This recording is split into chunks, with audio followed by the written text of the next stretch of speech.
Wicked Modder here with a send-in proof video for Mr. James C. of Texas. James, this is the E-Series console that you sent in. And actually, I didn't realize, I left it on. So here it is running Freestyle Dashboard. But of course, I'll go ahead and turn the console off and perform a fresh boot for you.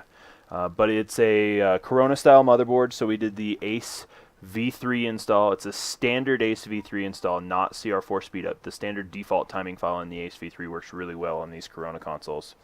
You must have the auto update, on things. That's why you see the light pulsing here. But the console is in fact off actually now. So I'm going to go ahead and press the power button to turn it on. The boot times have been really nice and consistent. What you'll see is that the outer ring will go blue here, not to mention the blue LEDs themselves per the request on the send-in form. So there's your successful boot already, and you'll see here that the console will start up directly into Freestyle Dashboard.